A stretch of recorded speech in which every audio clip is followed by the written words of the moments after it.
Bulletin की शुरुआत करते हैं। सिपाही अजय सिंह नरूका और सिपाही विजेंद्र कुमार के पार्थिव शरीर जयपुर पहुंच गए हैं और जहां आपको बताते चले कि सैनिकों के पार्थिव शरीर को उनके पैतृक गांव भेसावता और डुमोली झुंझुनू ले जाया गया और जहां पर अजय सिंह नरूका और सिपाही विजेंद्र कुमार को अंतिम श्रद्धांजलि भी अर्पित की गई। आपको बताते चले कि कल जम्मू कश्मीर के डोडा में आतंकवादियों के साथ हुई मुठभेड़ के दौरान दोनों जवान शहीद हो गए थे और जिसके बाद आपको बताते चले कि आज सैन्य कर्मियों को श्रद्धांजलि अर्पित की गई है।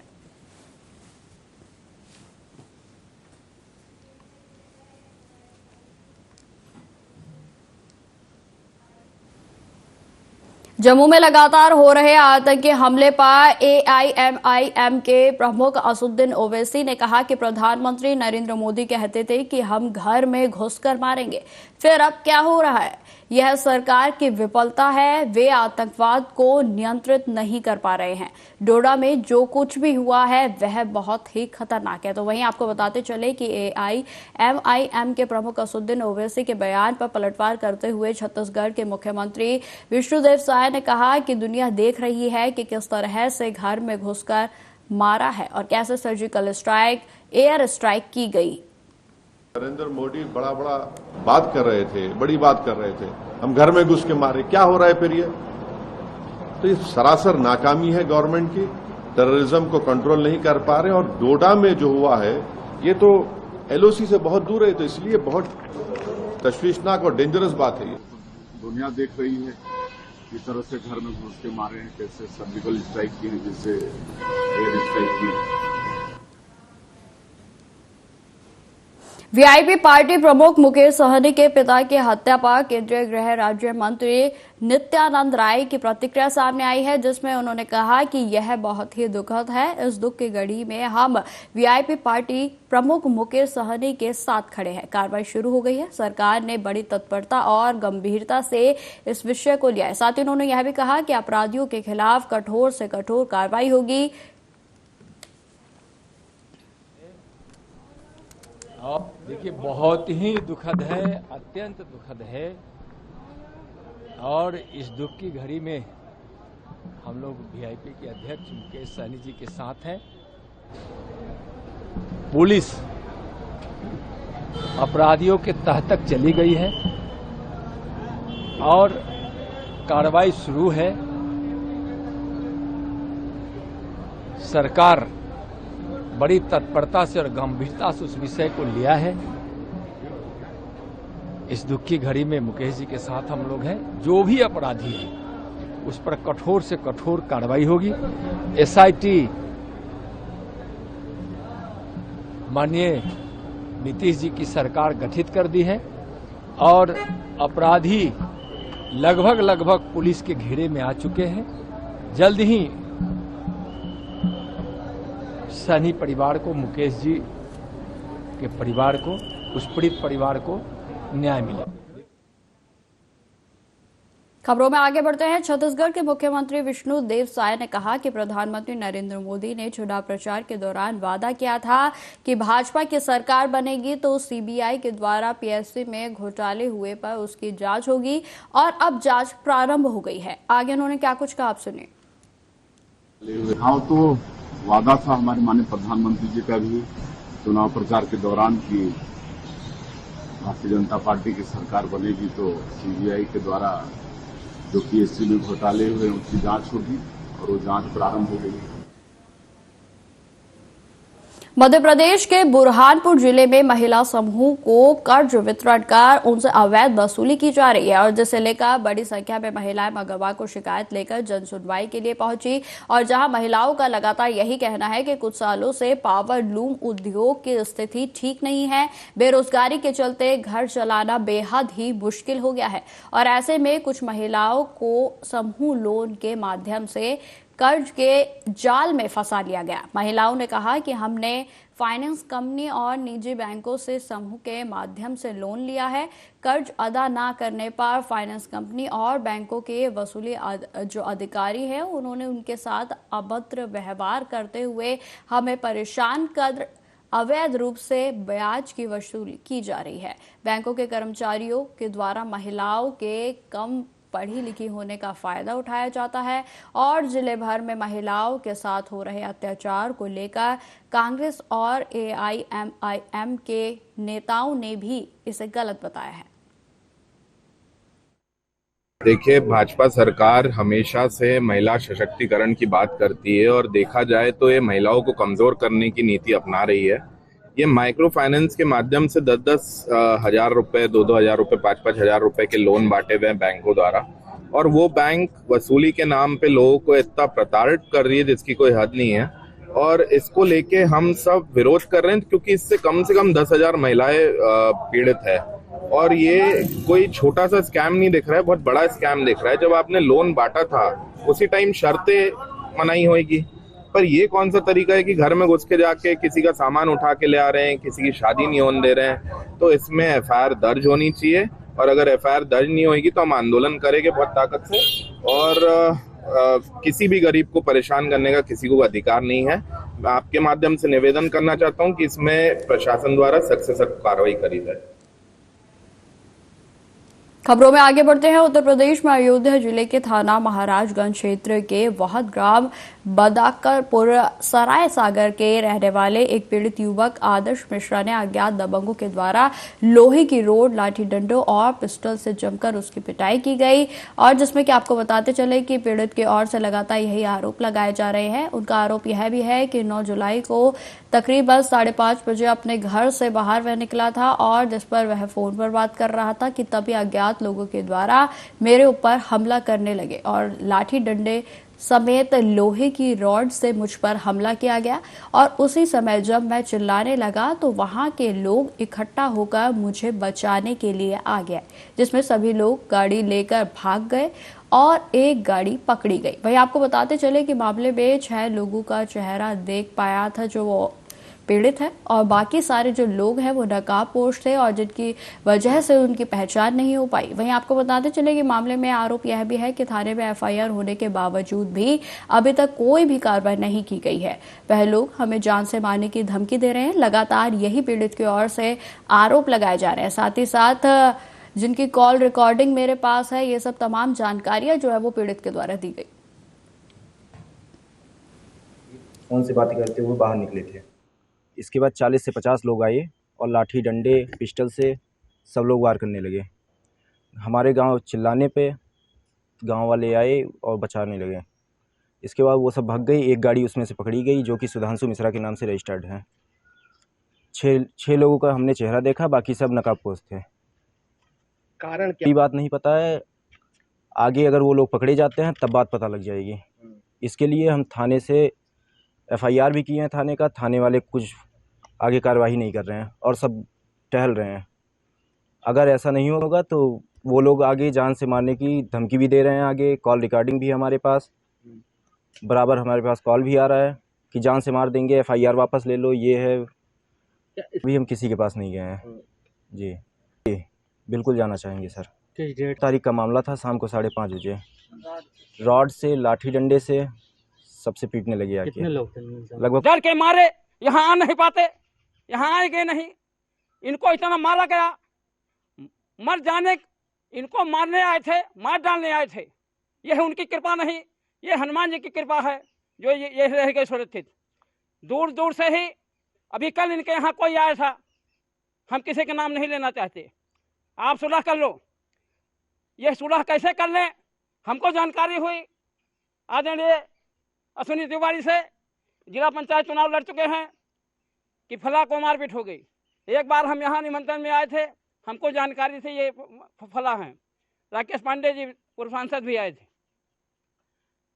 हम इनको देखने गए, हम इनको देखते रह गए। ये तो महाबली हैं, शहीद भगत सिंह की तरह, चंद्रशेखर आजाद की तरह ये पेशाब करने गए थे, लेकिन हम इनको देखकर डर गए। यह इतनी बड़ी गंभीर घटना है और ये इतनी भारी घटना है, लेकिन आज तक कोई कार्रवाई नहीं हुई, कुछ नहीं हुआ। और एकाध नेता छोड़कर गोसाईगंज विधानसभा के मौजूदा विधायक छोड़कर आज ये 9 लोग, कुछ तो लोग हैं जो हमारे पास नहीं आ पाए, लेकिन वो हमारे साथ हैं। लेकिन कुछ लोग ऐसे हैं जो कि आग में घी छोड़ने का कार्य कर रहे हैं। खबरों में आगे बढ़ते हैं। देश भर में हर रोज हो रही मॉब लिंचिंग की घटनाओं पर रोक लगाने के लिए अब AIMIM के ओवैसी की पार्टी की ओर से प्रदर्शन शुरू कर दिया गया है। आपको बताते चले कि प्रदर्शन में उनके द्वारा अलीगढ़ में बीते दिन हुई फरीद उर्फ औरंगजेब की हत्या व राजस्थान में हुई हत्या सहित अन्य घटनाओं पर प्रकाश डालते हुए कहा गया कि जिस तरह से देश भर में अराजकता के जो मामले हैं वो लगातार बढ़ते जा रहे हैं और जो माहौल बन रहा है, कहीं ना कहीं मौजूदा सरकार इन घटनाओं पर रोक लगाने में नाकाम है। जो आज्ञा हुई है सबका धरना चल रहा है, सारे जिलों में धरने चल रहे हैं, इसीलिए चल रहे हैं। आप बखूबी सारे जर्नलिस्ट जानकार हैं कि मुसलमानों के साथ दुरुपयोग किया जा रहा है, दो तरह का व्यवहार किया जा रहा है। जहाँ पर दाढ़ी टोपी देखते पकड़ लिया जाता है, ना उसके यतीम बच्चों की कोई परवाह है इनको, ना उसकी बेवा बीवी की कोई परवाह है। घर में बेचारी बुजुर्ग महिला माँ के रूप में रह गई, ना उसको कोई खाने पिलाने की परवाह है, बस उठा के सड़क पे हत्या कर देते हैं और बेरहमी के साथ मारा जाता है, तड़प तड़प के जान देता है, जैसे कि हम सीसी कैमरे की टीवियों को देख रहे हैं। तो मैं आपके माध्यम से कहना चाहता हूँ इस देश के प्रधानमंत्री और मुख्यमंत्री जी से, क्या आपकी आंखों की रोशनी चली जाती है उस टाइम जब टीवी पर ये चीज़ चलती है, आपको दिखाई नहीं देता? क्या आपका कलेजा फटता नहीं, आपका दिल दहलता नहीं? किसी के बेटे को मार दिया गया, किसी के शोहर को मार दिया गया, किसी के बाप को मार दिया गया, आखिर उसने क्या कसूर किया था? तुम्हारे कानून का उल्लंघन किया था? कहीं तो आप ये कहते हो कि मुसलमान कानून का उल्लंघन करता है। वो अभी हमारा अलीगढ़ के अंदर रोटी रात में पका के आ रहा था, क्या उल्लंघन किया उसने? आपको गाली बकी? ये ऑल इंडिया मजलिस इत्तेहादुल मुस्लिमीन के प्रदेश अध्यक्ष और पश्चिमी उत्तर प्रदेश के अध्यक्ष डॉक्टर मेहताब चौहान के निर्देश पर आज अलीगढ़ ही नहीं, हमारा धरना पूरे उत्तर प्रदेश में हर जिला मुख्यालय पर, जिलाधिकारी कार्यालय पर किया जा रहा है।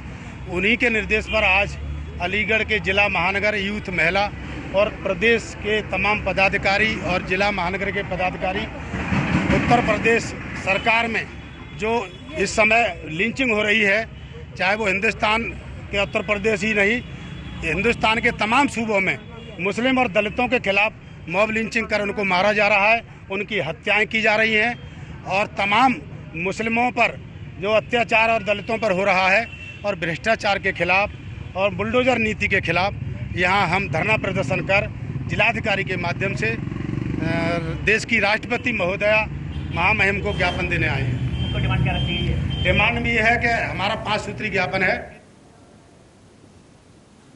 उत्तर प्रदेश में अलीगढ़ के मुख्यमंत्री योगी आदित्यनाथ के द्वारा भ्रष्टाचार के विरुद्ध जीरो टॉलरेंसी नीति को जमीनी स्तर पर उतारने के लिए जिलाधिकारी अलीगढ़ के द्वारा आरटीओ कार्यालय अलीगढ़ में छापेमार कार्रवाई की गई और इस दौरान दलालों में हड़कंप मचता हुआ दिखाई दिया। वहीं आपको बताते चले कि मामले में 9 दलालों को मौके से जिलाधिकारी अलीगढ़ के आदेश के बाद गिरफ्तार कर लिया गया है। जिलाधिकारी अलीगढ़ के द्वारा फिल्म स्टाइल में की गई इस कार्रवाई से विभागीय अधिकारी भी सदमे में नजर आ रहे हैं। बताया जा रहा है कि जिलाधिकारी अलीगढ़ के द्वारा पहले एक विभागीय कर्मचारियों को आरटीओ कार्यालय भेजा गया था और जिसमें आरटीओ कार्यालय में मौजूद कर्मचारी जिलाधिकारी अलीगढ़ को पल पल की सूचना दे रहा था। वहीं आपको बताते चले कि आगे ट्रेनिंग सेंटर सहित आरटीओ कार्यालय में हुई कार्रवाई को लेकर आरटीओ का यही कहना है कि वह खुद जिलाधिकारी अलीगढ़ से मिलना चाह रहे थे। एक नॉर्मल वो होता है कि दलाल पाए जाते हैं या छापेमारी होती है, तो मैंने कई जगह ऐसा देखा है, जैसे हिमाचल प्रदेश है तो वहाँ एक पूरा बना दिया गया है, जो एडवोकेट्स लोग होते हैं उनका पूरा एक दे दिया गया है कि इतने 25 या 30 एडवोकेट होंगे और वो इस काम को करेंगे। यहाँ की अगर बात करें यूपी की, तो बहुत सारे ऐसे फॉर्म्स हैं या बहुत सारे ऐसे तरीके हैं जो आम जनता नहीं जानती है और इसी के लिए लोगों का एक सहयोग लेना चाहते हैं तथाकथित, जबकि कार्यालय में सारे जो लिपिक हैं या हम लोग बैठे हैं, अगर कोई आए तो ऐसा नहीं है कि हम लोग उनकी मदद नहीं करेंगे। और जहाँ तक अभी के डीएम साहब के द्वारा जो भी किया गया है वो बहुत अच्छी कार्रवाई की गई है। मैंने भी यहाँ सबसे कहा है, अभी मुझे आए हुए 3-4 दिन ही हुए हैं और मैंने ये कहा था कि भाई ये जो जिससे भी दिक्कत हो रही हो आपको काम कराने में, वो हमें बताइए और मैं उच्च अधिकारियों तक पहुँचाऊंगा। डीएम सर द्वारा इसका स्वतः संज्ञान लेते हुए औचक निरीक्षण किया गया और कुछ जो ऑफिस के इर्द गिर्द जो हैं दलाल टाइप के लोग थे उनको पकड़ा गया, विधिक कार्रवाई उन पर जो है कराई जाएगी। डीएम सर द्वारा इसका ट्रेनिंग सेंटर ये 2 जगह पे इंस्पेक्शन किया गया था और यहाँ पे कुछ ऐसे व्यक्ति आइडेंटिफाई किए गए हैं जो बाहरी व्यक्ति हैं और जो शासकीय कार्य में वहाँ पे प्रभावित करने का प्रयास करते हैं। जो ITI स्थित ड्राइविंग टेस्ट सेंटर में 2 लोग और RTO कार्यालय में 10 लोग, टोटल 12 लोगों को चिन्हित करके हिरासत में लिया गया है और उनसे पूछताछ भी की जा रही है और ARTO के द्वारा सुसंगत धाराओं में मुकदमा दर्ज करने की कार्रवाई भी की जा रही है। अच्छा सर, इसमें जो एक बता रहा है कोई जो पुराना दलाल था जिसकी गाड़ी वही खड़ी होती थी, जो जलावा दर है जी, इसमें एक ऐसे व्यक्ति भी आइडेंटिफाई हुए हैं जिनके आपराधिक इतिहास भी है और उनके खिलाफ ये संज्ञान में आया प्रथम दृष्टया कि उनके विरुद्ध विभिन्न प्रकार की धाराओं में कार्रवाई भी पहले की भी गई है। गुंडा एक्ट के तहत भी कार्रवाई होने के संबंध में भी बताया गया है और ARTO के द्वारा ही ये बिंदु संज्ञान में डाला है कि उनके द्वारा गाड़ी उनके कार्यालय के परिसर में खड़ा किया जाता है और उनके द्वारा कार्य में प्रभाव डालने का प्रयास किया जाता है। उनको भी हिरासत में लिया गया है, उनके विरुद्ध सुसंगत धाराओं में कार्रवाई के लिए निर्देशित किया गया है और साथ साथ जो व्हीकल है उसको भी जब्त है। उत्तर प्रदेश के जनपद अलीगढ़ की कोतवाली खेर में जमीनी विवाद के चलते फरियाद लेकर पहुंची महिला की शिकायत पर पुलिस के द्वारा कार्रवाई न करने के चलते खुद के ऊपर मिट्टी का तेल डालकर आग लगाने के जो प्रयास है वो किया गया और जिसके बाद यह वीडियो सोशल मीडिया पर जमकर वायरल हो गया। वहीं आपको बताते चले कि थाने के अंदर महिला के द्वारा मिट्टी का तेल डालकर आग लगाने के चलते महिला आग की लपटों में बुरी तरह से झुलस गई है और जिसके चलते थाने में मौजूद पुलिसकर्मियों के बीच खौफनाक मंजर देखकर उनके हाथ पैर फूल गए और वहीं आनन फानन में महिला के शरीर पर लगी आग को जैसे तैसे बुझाया गया। तो वहीं आपको बताते चले कि आग में बुरी तरीके से झुलसी महिला का उपचार चल रहा है। इन्होंने इनके बेटे ने इनको थाने पे आग लगा दी है। इसमें पूरी जो हम लोगों ने तफ्तीश की उसमें यह पता चला है कि हेमलता का अपने पति के मामा से मतलब अपने परिवारी जनों से विवाद चल रहा है। विवाद कब्जे को लेकर है, ज़मीन को लेकर के है। ज़मीन को लेकर विवाद के संबंध में इसमें उन्होंने एक FIR भी लिखवाई जिसमें चार्जशीट लग चुकी है। उसके बाद आज दोनों पक्षों को इस चीज़ के लिए बुलाया गया था कि इनको अगर मकान चाहिए तो आप मकान किसी और जगह इनको बनवा दीजिए। इस दोनों में पैसे की बात चल रही थी। पैसे में ये लोग एक डिस्कशन पे नहीं पहुंच पाए। उसके बाद महिला बाहर गई और उसके बाद उसके बेटे ने आग लगा दी लाइटर से। इसमें पूरी जो वीडियो है वो हमारे पुलिस के CCTV फुटेज में कैद हुई है। जो हमारे थाने का CCTV फुटेज है, ये पूरा फुटेज इनके परिवार को दिखा दिया गया है। इसमें उसके बेटे ने ज़बरदस्ती आग लगाई है। पुलिस इंटरवीन करते करते जब तक पुलिस रोक पाती उससे पहले बेटे ने लगा दी है आग। इसमें बुझाने में पुलिस वाले के हाथ भी जले। उत्तर प्रदेश के रायबरेली में नहर में डूबने से प्रेमी युगल में 24 घंटे के बाद प्रेमी युगल का शव बरामद कर लिया गया, जिसमें कि आपको बताते चले कि हालांकि अभी भी जो है लड़की का शव जो है वो बरामद नहीं हुआ है।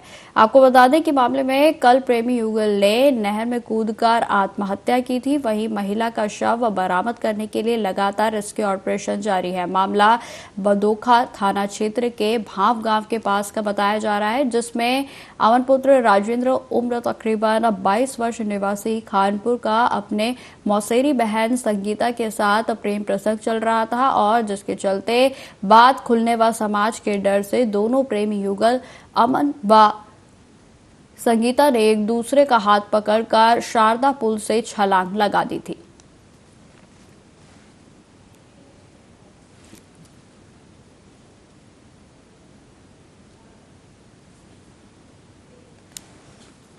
इस वक्त की बड़ी खबर का रुख करते हैं जो कि उत्तर प्रदेश के बिजनौर से सामने आ रही है। आपको बताते चले कि अमिन को रिश्वत लेते हुए रंगे हाथों पकड़ा गया है, जिसमें एंटी करप्शन की टीम के द्वारा यह कार्रवाई की गई है, जिसमें अमिन को रिश्वत लेते हुए रंगे हाथ पकड़ा गया। आपको बताते चले कि 3000 रुपए की रिश्वत लेते हुए रंगे हाथों पकड़ा गया है। आपको बता दें कि चांदपुर के रोडवेज बस स्टैंड से गिरफ्तारी की गई और जिसमें कि यह पूरा मामला थाना चांदपुर क्षेत्र का बताया जा रहा है। तो इस वक्त की बड़ी खबर अब आपको बता रहे हैं जो कि उत्तर प्रदेश से सामने आ रही है, जहां पर अमीनों पर कार्रवाई करते हुए अब लगातार प्रशासन की ओर से सख्ती बरती जा रही है, जिसमें कि आपको बताते चले कि अमीन के द्वारा 3000 रुपए की जो रिश्वत है वो ली जा रही थी और जिसमें रंगे हाथों उसे पकड़ा गया है।